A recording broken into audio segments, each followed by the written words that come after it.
بسم اللہ الرحمن الرحیم۔ افضل الجہاد من قال کلمۃ حق عند سلطان جائر۔ افضل الجہاد، افضل جہاد، من اس شخص کا ہے، قال کلمۃ حق، جو حق بات کہے، عند سلطان جائر، ظالم بادشاہ کے پاس، ظالم بادشاہ کے سامنے۔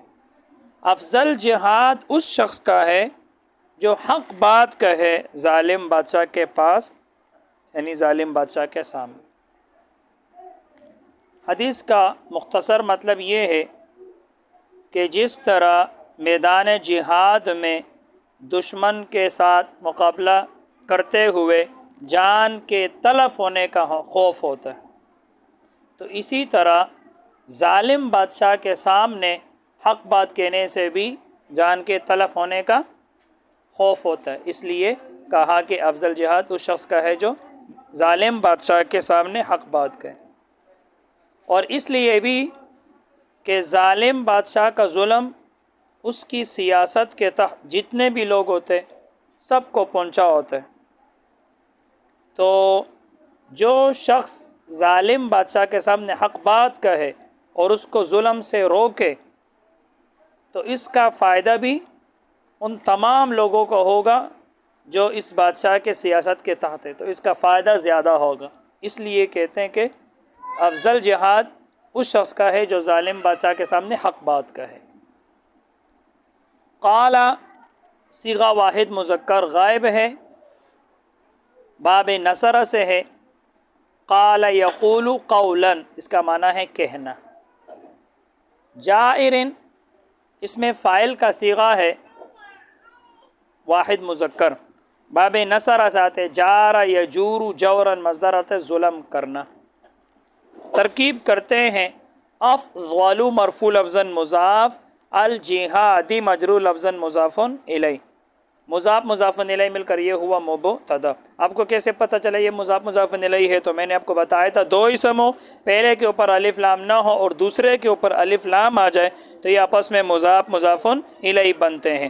تو یہ مضاف مضاف الیہ مل کر مبتدا۔ من مرفوع محلن، اس میں موصول، مرفوع کیوں؟ مرفوع اس لیے کہ یہ آخر میں خبر بنے گا اور خبر مرفوع ہوتے۔ محلن اس لیے کہ من اس میں موصول ہے اور اس میں موصول مبنی ہوتے اور مبنی کا اعراب محلی ہوتے، تو یہ اس میں موصول ہے۔ قال فعل، اس کے اندر ہوا ضمیر مرفوع محلن اس کا فاعل، کلمۃ منصوب لفظا مضاف، حق مجرور لفظا مضاف الیہ، مضاف مضاف الیہ مل کر مفعول بہ۔ آگے عند منصوب لفظا مضاف، سلطان مجرور لفظا موصوف، جائر مجرور لفظا صفت، موصوف صفت مل کر یہ مضاف الیہ ہوا عند مضاف کے لیے، پھر عند مضاف اپنے مضاف الیہ سے مل کر یہ ہوا مفعول فی۔ یاد رکھنا ہے جو ظروف ہوتے ہیں یہ ترکیب میں مفعول فی ہوتے ہیں، اور مفعول فی بھی جار مجرور کی طرح فعل کے ساتھ، اس میں فاعل کے ساتھ، اس میں مفعول صفت مشبہ، اس میں تفضیل وغیرہ کے ساتھ تعلق چاہتے ہیں۔ اگر لفظوں میں ہے تو ٹھیک، نہیں تو اس کے لیے پھر محذوف نکالنا چاہیے۔ تو یہاں فعل لفظوں میں ہے تو محذوف نکالنے کی ضرورت نہیں ہے، تو یہ مفعول فی ہوا قال فعل کے لیے۔ اب قال فعل اپنے فاعل مفعول به اور مفعول فی سے مل کر جملہ فعلیہ ہو کر یہ ہوا صلہ، من اس میں موصول کے لیے، موصول اپنے صلے سے مل کر یہ پورا خبر ہوا۔ افضل الجہاد مبتدا کے لیے، مبتدا اپنی خبر سے مل کر جملہ اسمیہ خبریہ ہو گیا۔ آگے بڑھتے ہیں۔ لغدوۃ فی سبیل اللہ او روحۃ خیر من الدنیا وما فیہا۔ لغدوۃ، ایک صبح نکلنا، فی سبیل اللہ اللہ کے راستے میں، او روحۃ یا ایک شام نکلنا، ایک صبح اللہ کے راستے میں نکلنا یا ایک شام، خیر من الدنیا وما فیہا، بہتر ہے دنیا سے، وما فیہا اور ان چیزوں سے جو دنیا میں ہے۔ تو ایک صبح یا ایک شام اللہ کے راستے میں نکلنا یہ دنیا سے اور جو کچھ دنیا میں ہے اس سے بہتر ہے۔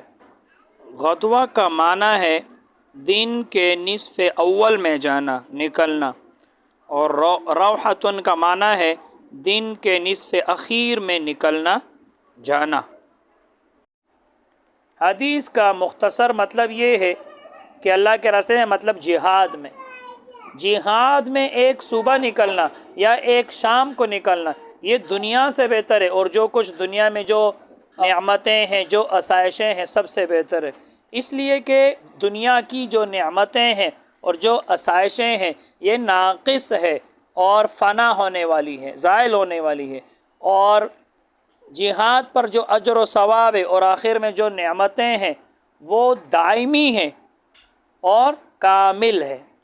غدوتن اس میں مرہ ہے، اس کا معنی ہے ایک صبح نکلنا۔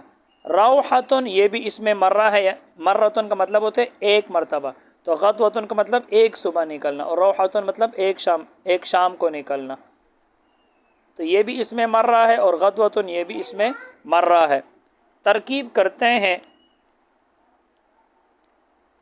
لام ابتدائیہ ہے، غدوتن مرفوع لفظاً موصوف، فی جارہ سبیلی مجرور لفظاً مضاف، اللہ مجرور لفظاً مضاف الیہ۔ آپ کو کیسے پتہ چلا مضاف مضاف الیہ ہے؟ تو یہ دو ہی سمے، پہلے کے اوپر الف لام نہیں ہے، دوسرے کے اوپر الف لام ہے، تو آپس میں مضاف مضاف الیہ بنیں گے۔ اور میں نے آپ کو بتایا تھا جب نکرہ کے بعد جار مجرور آ جائے یا فعل آ جائے تو یہ نکرہ موصوف بنتے، اور وہ جار مجرور اپنے متعلق سے مل کر اس کے لیے صفت بنتے۔ تو لام ابتدائیہ، غدوۃ مرفوع لفظاً موصوف، فی جارہ سبیلی مجرور لفظاً مضاف، اللہ مجرور لفظاً مضاف الیہ، مضاف مضاف الیہ مل کر فی جارہ کے لیے مجرور، جار مجرور مل کر متعلق، ثابتۃ اس میں فاعل کے، یا حاصلۃ اس میں فاعل کے، تو ثابتۃ اس میں فاعل، اس کے اندر ہی ضمیر اس کا فاعل، اس میں فاعل اپنے فاعل اور متعلق سے مل کر شیبہ جملہ ہو کر یہ ہوا صفت، اور غدوۃ موصوف ہے، موصوف اپنی صفت سے مل کر یہ ہوا معطوف علیہ۔ پھر آگے او حرف عطف، روحۃ مرفوع لفظاً معطوف، اب معطوف علیہ اپنے معطوف سے مل کر یہ ہوا مبتدا۔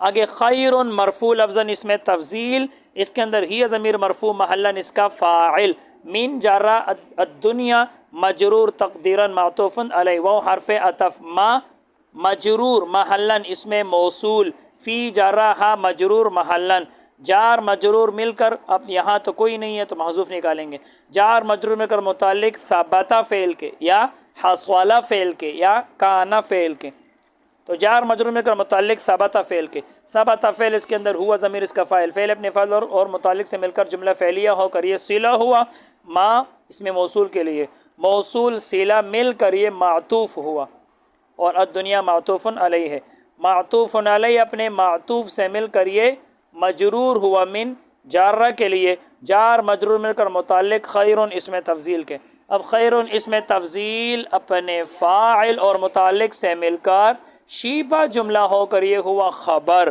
اور لغدۃ فی سبیل اللہ اور روحۃ یہ مبتدا تھا، مبتدا اپنی خبر سے مل کر جملہ اسمیہ خبریہ ہو گیا۔